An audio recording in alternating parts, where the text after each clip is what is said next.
नमस्कार, lead India के इस वीडियो में आपका बहुत बहुत स्वागत है। दोस्तों, आज के इस वीडियो में मैं आपको बताऊंगा कि अगर आपने पैसे उधार दे रखे हैं, आपने कोई काम किया है और आपके पैसे बनते हैं कि वो आपको मिलने चाहिए, नहीं मिल पा रहे हैं, आपने किसी को रिश्तेदारी में उधार दे दिया, उस वक्त आपने कोई एग्रीमेंट वगैरह नहीं किया है, ऐसे सिचुएशन में आप अपने डूबे हुए पैसे की रिकवरी कैसे करें, क्या तरीका है, लॉ क्या कहता है, तो मैं आपको ब्रीफली एक आइडिया दे दूंगा इसमें कि आप अपने पैसे की रिकवरी कैसे करा सकते हैं। हालांकि लीड इंडिया में अगर आप कॉल करेंगे हमारे हेल्पलाइन नंबर पे 8800 पर, तो हम लोग भी रिकवरी कराते हैं। एक बहुत ही नॉमिनल फीस लिया जाता है, उसके बाद से जो भी रिकवरी अमाउंट होता है उसके ऊपर हम देखते हैं कि क्या कर सकते हैं, आप बात कर सकते हैं और रिकवरी कराने में हम आपकी मदद करेंगे। तो क्या होता है रिकवरी, कैसे होता है रिकवरी, आइए जानते हैं। सबसे पहला चीज तो ये देखिए कि जब कभी भी आपको पैसे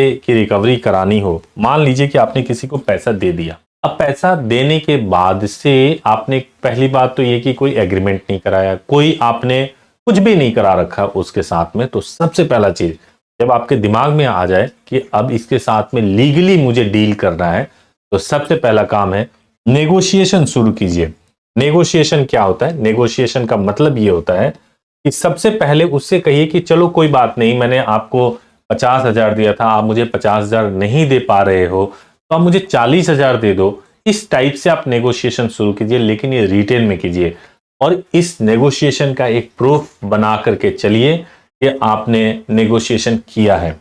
अब इस नेगोशिएशन से ये फायदा होगा, अगर आपने रिटेल में किया होगा तो ये फायदा होगा कि आपके पास में एक ऑलरेडी प्रूफ बन जाएगा कि आपने पैसे दिए थे और उसकी आप मांग कर रहे हैं, डिमांड कर रहे हैं। दूसरा चीज ये होता है कि जब आपकी बात नेगोशिएशन से किसी चीज पे पहुंच जाए, किसी एक कंक्लूजन पे पहुंच जाए, तो आप उनको एक डिमांड लेटर भेजिए, प्रॉपरली एक लिख करके भेजिए कि मैंने इस दिन इस तारीख को आपसे बात किया था, आपको पैसे दिए थे लेकिन आप नहीं दे पा रहे हो मुझे, तो हमने नेगोशिएशन किया था, नेगोशिएशन में आपने कहा था कि 10,000 मुझे माफ कर दो, बाकी के पैसे मैं दे दूंगा। ऐसे करके एक लेटर लिखे जिसको डिमांड लेटर बोलते हैं कि इतने पैसे हैं, इस टाइम से पहले आप मेरे पैसे वापस कर दो। अब देखिए, नेगोशिएशन और डिमांड लेटर से ये हो जाएगा कि आपका ये प्रूफ बन जाएगा, ये एक तरीके से साबित होने लगेगा कि आपने सही मायने में पैसे दिए थे, जो पैसे आपको मिल नहीं पा रहे, जिसकी आपको रिकवरी करानी है। इसके बाद से तीसरा स्टेप शुरू होता है। अगर इसके बाद भी नहीं मान रहा है, सामने वाला पैसे नहीं दे रहा है, तब आपको लॉयर से कांटेक्ट करना है। हालांकि अगर शुरू में ही लॉयर से कांटेक्ट कर लेंगे तो नेगोशिएशन और डिमांड लेटर का प्रोसेस सही तरीके से बता देंगे, लेकिन अगर आप ये दो चीज आप खुद भी कर लेते हैं, तीसरे में अगर आप लॉयर से कांटेक्ट करते हैं, तो लॉयर तब एक लीगल नोटिस भेजेंगे उनको। एक तरीके से सिविल थ्रेट होता है। लीगल नोटिस जाने के बाद से एक डर सा बैठ जाता है सामने वाले व्यक्ति के अंदर कि अब अगर मैंने पैसे नहीं वापस किए तो मेरे ऊपर कानूनी कार्रवाई हो जाएगी। तो तीसरा स्टेप है लीगल नोटिस भेजना। लीगल नोटिस में भी टाइम दिया जाता है कि 15 दिन के अंदर आपको पैसे वापस कर देने हैं, नहीं वापस करते हैं तो फिर कानूनी कार्रवाई की जाएगी। आपको मैं एक इंटरेस्टिंग बात बताता हूं कि अगर लीगल नोटिस आपने भेजा और नहीं आपको पैसे मिल रहे हैं और आपका जो अमाउंट है वो फिक्स्ड है कि टोटल अमाउंट जो आपको चाहिए वो एक्स अमाउंट है, जो कि बिल्कुल फिक्स है, यानी 50,000 है, डिसाइडेड है कि 50,000 बनता है या 5 लाख या 50 करोड़ बनता है, ये डिसाइडेड है कि इतना ही अमाउंट है। अगर वो फिक्स्ड अमाउंट है तो समरी सूट फाइल किया जाता है कोर्ट में, अगर लीगल नोटिस पे ना मिले तो। और समरी सूट बहुत फास्ट चलता है कोर्ट के अंदर, बहुत जल्दी जल्दी डेट लगते हैं और इसमें बहुत जल्दी रिजल्ट आता है, बहुत जल्दी ऑर्डर आता है। तो समरी सूट अगर फिक्स्ड अमाउंट है तो इसके लिए हम कोर्ट में फाइल करेंगे, सिविल मैटर होता है। इसके बाद से अगर हमारा अमाउंट फिक्स नहीं है, वेरिएबल्स हो सकता है कि कितना बनेगा, अभी इसी पे डिस्प्यूट है, तो उसमें हम रिकवरी सूट फाइल करते हैं। रिकवरी सूट उस केस में फाइल किया जाता है जब अमाउंट फिक्स ना हो, तो आप समरी सूट या रिकवरी सूट के माध्यम से कोर्ट से आदेश लेकर के पैसे आप रिकवर करवा सकते हैं। इसके अलावा भी एक ऑप्शन होता है जो आजकल बहुत तेजी से उभर रहा है, वो है आर्बिट्रेशन।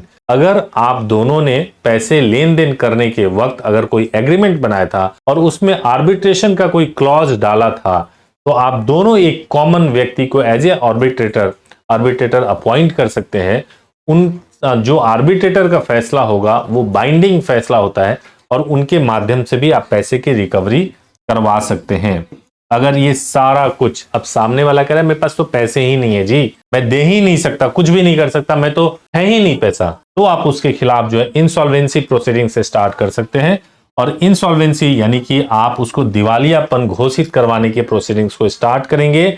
और उस प्रोसीडिंग को स्टार्ट करने से फायदा ये होगा कि अगर कुछ भी उसके पास होगा तो वो आपको मिलेगा, तो ये भी आप करवा सकते हैं। और लास्ट में इंसॉल्वेंसी प्रोसीडिंग्स, इनमें से कोई भी एक ऑप्शन ऑप्ट कर सकते हैं अपने वकील साहब से बात करके, और फिर आपको ऑर्डर मिल जाता है और उसके बाद से एग्जीक्यूशन कराया जाता है। तो उम्मीद है कि आपको पूरी तरह से समझ में आ गया होगा कि अगर आपने किसी को पैसे दिए हैं तो आप कैसे उसको वापस ले सकते हैं अगर वो डूबा हुआ है तो। सही वकील से, सही संस्था से, सही गाइडेंस में अगर आप एग्जीक्यूट कराएंगे इसको तो डेफिनेटली आपका डूबा हुआ पैसा वापस मिलेगा। Thank you so much for watching this video. Video अच्छा लगा तो जरूर इसको लाइक कीजिए, चैनल को सब्सक्राइब कीजिए। Thank you so much.